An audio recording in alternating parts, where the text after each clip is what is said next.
Picture this. You walk into a Dodge dealership with $70,000. You walk out with 707 horsepower. That's not a typo. 707 horsepower in a car you can finance like a pickup truck. In 2015, that number didn't just raise eyebrows. It rewrote the rules of what street-legal muscle could be. The Hellcat engine wasn't supposed to exist. Not in a world where Ferrari charged $500,000 for 700 horses.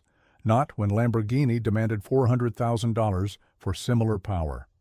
Yet here was Dodge, the working man's performance brand, cramming supercar power into a Challenger you could daily drive to your kid's soccer practice. The automotive establishment called it impossible. The insurance companies called it insane. Dodge called it Tuesday.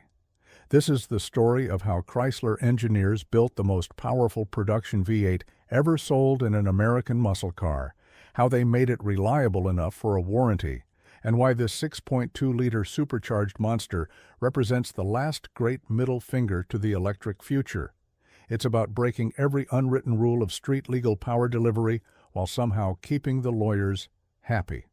To understand the audacity of the Hellcat, we need to travel back to 2011. The muscle car wars were heating up again. Ford had just unleashed the 5.0 Coyote with 412 horsepower. Chevrolet countered with the Camaro ZL1 packing 580 ponies from a supercharged LSA. The horsepower arms race that killed muscle cars in 1973 was back with a vengeance, but this time with modern emissions controls and safety standards making everything exponentially harder. Dodge was getting embarrassed. Their 6.4-liter 392 Hemi made a respectable 470 horsepower, but respectable doesn't win drag races or YouTube views. The Challenger, already the heaviest muscle car at 4,400 pounds, needed something nuclear under the hood to compete. The brass at Chrysler made a decision that would have seemed suicidal a decade earlier. Beat everyone. Not by 20 horsepower, not by 50. Beat them by so much that nobody would even try to respond. The development team, led by Chief Engineer Chris Cowland, started with an impossible target, 600 horsepower minimum, but reliable enough for Grandma to drive to church. The bean counters wanted it built using as many existing parts as possible. The lawyers demanded it pass every federal safety and emissions test. The warranty department insisted on the standard 5-year, 60,000-mile powertrain coverage. Oh, and it had to cost less than $65,000 base price. No pressure, right? Here's where it gets interesting. Instead of starting from scratch, Cowland's team grabbed the existing 6.2-liter Apache Hemi block from their truck division. This wasn't some exotic race-bred foundation. It was a cast-iron workhorse designed for towing boats. But iron meant strength, and strength meant boost. Lots of boost. The first major modification was boring out the cylinders and installing forged pistons rated for astronomical cylinder pressures. We're talking about pistons that could handle over 1,500 psi of combustion pressure, twice what a naturally aspirated engine sees. The connecting rods were forged from powdered metal, using a process called powder-forged metallurgy, creating a grain structure that was actually stronger than traditional forged steel while being lighter. But the real magic happened up top. Enter the IHI-sourced twin-screw supercharger, a 2.4-liter monster that was bigger than many entire engines. This wasn't some aftermarket bolt-on. Every component was designed from the start to handle forced induction. The cylinder heads featured sodium-filled exhaust valves, yes, actual metallic sodium inside hollow valve stems that melted and sloshed around to transfer heat away from the valve faces. NASCAR technology in a street car. At full throttle, this supercharger moved 30,000 liters of air per minute. That's enough to fill a 2-car garage in 4 seconds. The blower alone consumed 80 horsepower just to spin at maximum boost. 11.6 psi of pressure cramming air into those cylinders like a meteorological event. The intercooler system had to reject 500 horsepower worth of heat. Not produce 500 horsepower, reject that much waste heat just from compressing air. The fuel system bordered on the ridiculous. 8 600cc fuel injectors, each one capable of supporting 100 horsepower on its own. At wide-open throttle, the Hellcat consumed 1.5 gallons of premium unleaded per minute. You could literally watch the fuel gauge drop during a quarter-mile run. The fuel pump was so powerful, it needed its own dedicated electrical circuit with a 20-amp fuse. Let that sink in for a moment. This engine drank fuel faster than a garden hose flows water. The cooling system was equally absurd: 2 water pumps, 2 thermostats, a radiator large enough for a medium-duty truck, an engine oil cooler, transmission cooler, power steering cooler, differential cooler, and a separate low-temperature cooling circuit just for the supercharger. The Hellcat had more coolers than a beachside convenience store. Total cooling system capacity, 3.5 gallons of coolant, not counting the supercharger circuit. But here's the kicker. All this insanity had to meet EPA emissions standards. The catalytic converters ran at 1,600 degrees Fahrenheit, hot enough to melt aluminum. The engine computer performed 100 million calculations per second, constantly adjusting timing, fuel, and boost to keep everything legal. It could detect knock events in individual cylinders and retard timing in microseconds. It monitored catalyst efficiency, exhaust gas temperature, and oxygen content across dual wideband sensors that cost $400 each. Testing was brutal. Dodge tortured these engines in ways that would make medieval dungeons look humane. Wide-open throttle runs for 24 hours straight on dynos. Death Valley testing in 128-degree heat, pulling trailers. Michigan winter testing at -40. They ran engines at maximum power until something broke, fixed it, and ran them again. The target was 100,000 miles of reliable operation with normal maintenance. The first prototype made 650 horsepower, but scattered its internals across the dyno room after 20 minutes. The crankshaft literally split in half. Back to the drawing board. The second iteration survived, but overheated in traffic. More cooling capacity added. The third version made too much torque and twisted drive shafts like breadsticks, stronger half shafts designed. By iteration 7, they had something special. The final production engine made 707 horsepower at 6,200 RPM and 650 pound-feet of torque at 4,800 RPM. Those numbers were actually conservative. Many stock Hellcats dynoed at 670-680 horsepower at the wheels, suggesting something closer to 750-780 at the crank. Dodge deliberately underrated them, partly for insurance reasons, partly to avoid warranty claims when engines inevitably made less power at high altitude or with bad fuel. The sound was absolutely biblical. At idle, the Hellcat loped like a 1960s big block with a radical cam. Nail the throttle, and the supercharger screamed like a banshee, while the exhaust delivered a basso profundo thunder that set off car alarms 3 blocks away. The active exhaust system had a quiet mode for neighborhoods, but nobody ever used it. You don't buy a Hellcat to be subtle. Performance numbers made European supercar manufacturers nervous. 0 to 60 in 3.7 seconds, quarter mile in 11.7 at 125 miles per hour, top speed electronically limited to 199 because the factory tires weren't rated for 200 plus. With drag radials and a competent driver, stock Hellcats ran deep into the tens. This was a 4,400-pound luxury coupe running times that would have won NHRA Pro Stock Championships in the 1980s. The manual transmission couldn't handle it. Dodge tried. The TR6-60 6-speed manual was rated for 550 pound-feet. The Hellcat made 650. Clutches lasted about as long as mayflies. The automatic was the only sensible choice, a strengthened 8 HP 90 8-speed that ZF claimed could handle 664 pound-feet. Dodge added stronger internals and crossed their fingers. It mostly worked, though launch control would occasionally scatter transmission parts across the drag strip if you got too aggressive with the trans brake. Here's the dirty secret about Hellcat reliability. They were shockingly bulletproof if you maintained them properly. Change the oil every 3,000 miles with 0W40 synthetic.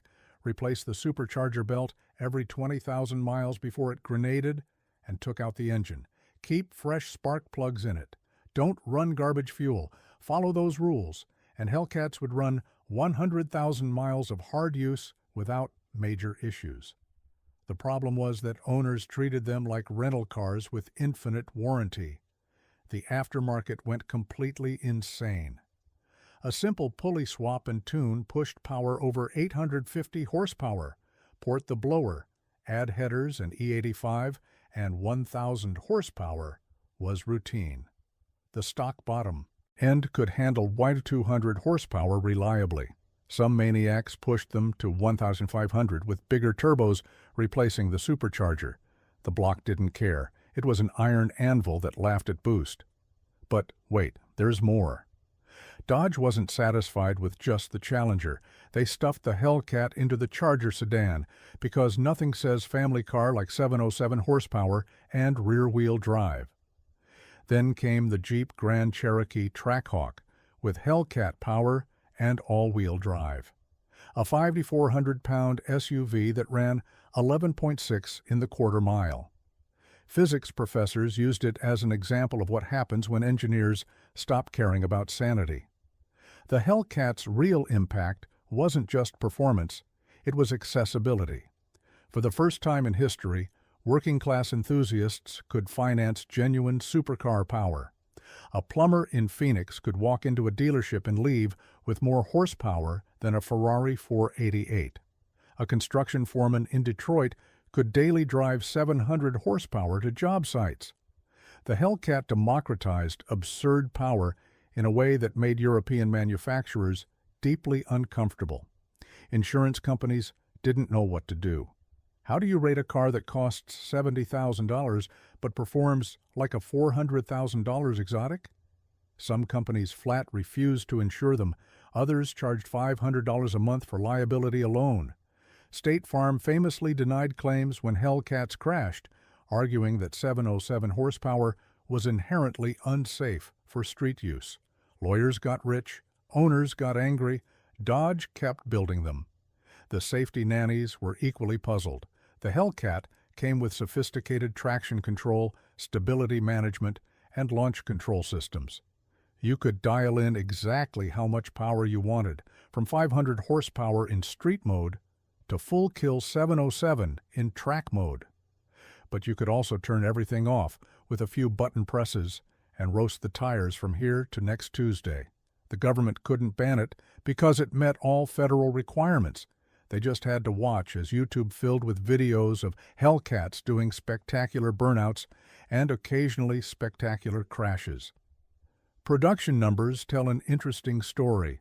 Dodge built approximately 30,000 Hellcat-powered vehicles between 2015 and 2023. Not rare by Ferrari standards, but not exactly common either.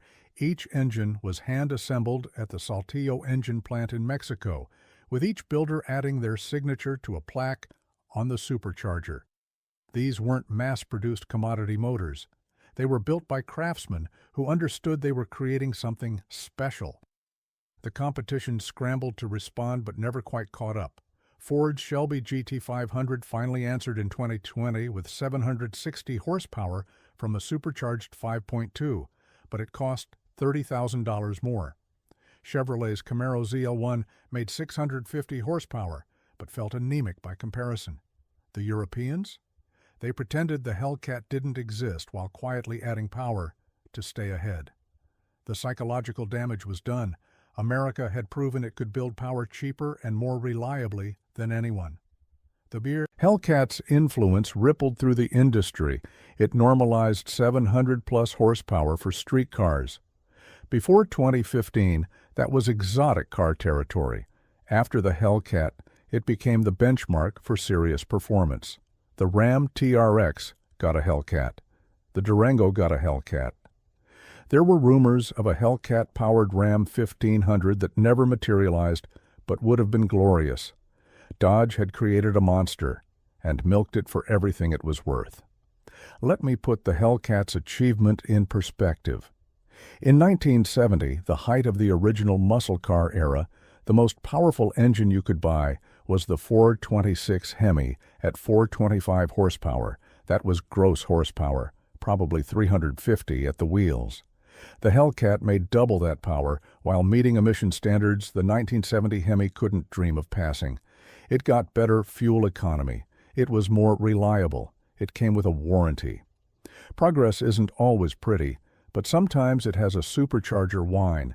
The end came in 2023. Stellantis, Chrysler's European overlords, announced the Hellcat would die with the current generation Challenger and Charger. Emissions regulations, fuel economy standards, and the electric transition made a 6.2-liter supercharged V8 impossible to justify to shareholders. The final Hellcats rolled off the assembly line to massive fanfare and immediate collector speculation. Dealers marked up the last ones by $50,000 or more. The age of accessible insanity was over, but Dodge wasn't done. Enter the Hurricane engine, a twin-turbo inline-six making 550 horsepower in high-output form. Impressive on paper, but it wasn't a Hellcat. It didn't sound like thunder. It didn't have that supercharger whine. It was modern, efficient, and completely soulless by comparison. The forums rioted. The purists mourned. Dodge's electric muscle car future suddenly looked very boring. The technical legacy of the Hellcat extends beyond raw power. It proved that American manufacturers could build world-class forced induction engines when they actually tried. The metallurgy, the cooling systems, the engine management, all of it pushed domestic engineering forward. The lessons learned building Hellcats influenced everything from truck engines to race motors. It was a masterclass in making big power reliably. Think about what the Hellcat represented in the broader context of automotive history. It was likely the last hurrah for huge displacement supercharged engines in production cars. The final expression of the no replacement for displacement philosophy before electric motors made the argument moot. Future generations will look back at the Hellcat the way we look at the original 426 Hemi, as a glorious anachronism from when gasoline ruled and horsepower was king. The cultural impact was equally significant. The Hellcat became a symbol of American excess in the best possible way. While the rest of the world was downsizing and turbocharging tiny engines, America built a 6.2-liter monster with a blower bigger than most. Motorcycle engines. It was a raised middle finger to sensibility, efficiency, and European sophistication. It was pure, unfiltered, tire-smoking freedom on four wheels. Hellcat owners formed a unique brotherhood. They weren't Ferrari collectors or Porsche enthusiasts. They were cops, firefighters, contractors, and small business owners who wanted something special but attainable. The Hellcat community was blue-collar royalty, united by their love of supercharger whine and tire smoke. Cars and coffee events became Hellcat showcases. Drag strips filled with them on test and tune nights. The market has already spoken about the Hellcat's significance. Clean, low-mile examples are selling for over original MSRP. The special editions, Demons, Red Eyes, Jailbreaks, and Super Stocks command six figures. The Hellcat went from accessible performance to collector's item in less than a decade. The democratization of horsepower had been brief but glorious. So what was actually going wrong in the industry that made the Hellcat necessary? Simple. Performance was becoming boring. Everything was getting faster but losing character. Turbocharged four cylinders and twin-turbo V6s delivered impressive numbers, but no soul. The Hellcat reminded everyone that cars are emotional purchases. Nobody needs 707 horsepower. But goddamn did people want it. The engineering deep dive reveals just how far Dodge pushed conventional technology.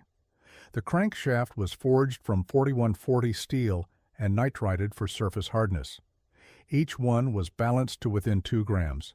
The camshaft featured asymmetric lobes with 14.75 mm of lift on the intake and 1450 mm on the exhaust. Duration was 286 degrees intake, 288 exhaust. Aggressive for a production engine, but necessary to feed that supercharger. The valve springs were beehive-shaped to reduce mass and increase rev capability. Spring pressure was 185 pounds on the seat, 475 pounds at full lift. The rocker arms were investment cast stainless steel with needle bearings. Every component was overbuilt because Dodge knew exactly what owners would do: run them at wide open throttle until something broke, then complain about warranty coverage. The oiling system was equally robust. A variable displacement oil pump maintained 4570 psi, depending on load and RPM. Oil capacity was 7 quarts of 0W40 synthetic. The windage tray and oil pan baffling could handle 1.5 G of lateral acceleration, important when your 4,400-pound muscle car could somehow pull race car cornering forces on the right tires. The electronics were surprisingly sophisticated. The PCM monitored 200 different parameters 1,000 times per second. It could detect misfires in individual cylinders, predict component failures, and adjust calibration for everything from altitude to fuel quality. The knock sensors were so sensitive they could detect detonation before it caused damage, pulling timing in 0.5-degree increments until the engine was happy. But here's the real story, the politics behind the Hellcat. Sergio Marchionne, Fiat Chrysler's CEO, initially hated the idea. Why waste resources on a low-volume halo car when you could build more profitable Jeeps and Ram trucks? The business case made no sense. The Hellcat program almost died 3 times during development. Each time, passionate engineers and product planners fought to keep it alive, arguing it would generate invaluable marketing buzz. They were right. The Hellcat generated more free publicity than Dodge could have bought with a Super Bowl commercial. Every automotive outlet covered it. Every YouTube channel reviewed it. The brand equity generated was worth hundreds of millions in advertising. Suddenly, Dodge was cool again. The Hellcat had saved Dodge's performance image single-handedly. The aftermarket support was unprecedented. Companies developed everything from 4.5-liter Whipple superchargers to sequential transmission conversions. You could buy forged rotating assemblies rated for 2,000 horsepower. Fuel systems that could support quad-digit power. The Hellcat platform became the modern equivalent of the small-block Chevy, infinitely modifiable and supported by a massive ecosystem of performance parts. Racing sanctioning bodies struggled with Hellcat classification. NHRA initially banned them from stock classes because they were too fast. Road racing organizations didn't know whether to class them with GT cars or super touring. The Hellcat broke conventional categories.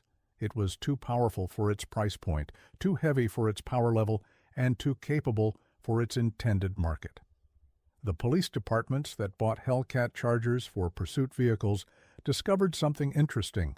Criminals gave up more often.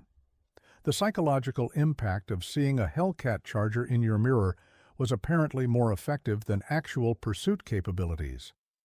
Michigan State Police testing showed the Hellcat Charger was the fastest pursuit vehicle they'd ever evaluated, hitting 150 miles per hour in 1.8 miles from a standing start. Environmental impact? The Hellcat was actually cleaner per horsepower than most engines. Its catalytic converters were so efficient that tailpipe emissions were cleaner than some economy cars when measured per unit of power produced. Of course, when you're making 707 horsepower, total emissions were still substantial, but the technology proved you could have massive power and meet emission standards. The two weren't mutually exclusive. The Hellcat's end represents something larger, the death of accessible performance extremes. The electric Dodge Charger will likely be faster than a Hellcat. It might handle better, it will certainly be more efficient, but it won't make your chest cavity vibrate at idle. It won't announce your arrival 3 blocks away. It won't shoot flames on overrun or chirp the tires, shifting into third. Speed isn't everything. Character matters. Modern perspective makes the Hellcat even more remarkable. We're entering an era where performance is regulated, mandated, and sanitized. Speed limiters, black boxes, and government oversight are becoming standard. The Hellcat existed in the final moment before the full weight of regulation crushed automotive enthusiasm. It was the last primal scream of the V8 era. The philosophical takeaway is profound. The Hellcat proved that American automotive ingenuity isn't dead. Given the freedom and resources, domestic engineers can build world beaters. The Hellcat wasn't sophisticated in the European sense. It was a massive engine with a massive blower making massive power. But it worked. It was reliable. It was attainable. It was purely, unapologetically American. In 50 years, when automotive museums display the transition from internal combustion to electric propulsion, the Hellcat will occupy a place of honor.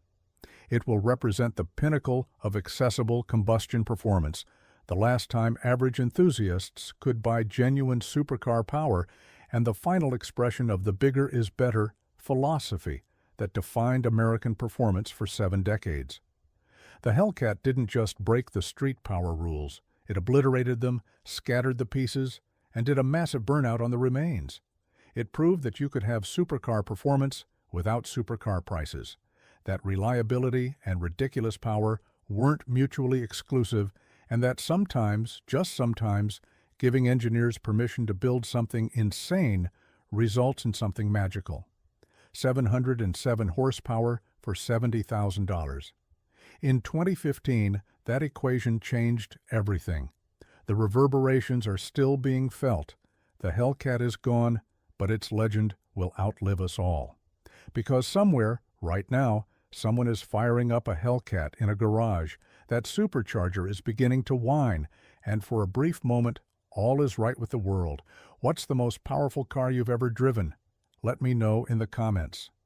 If you enjoyed this deep dive into American engineering insanity, hit that subscribe button for more stories of legendary engines that refuse to follow the rules. Until next time, keep those superchargers screaming.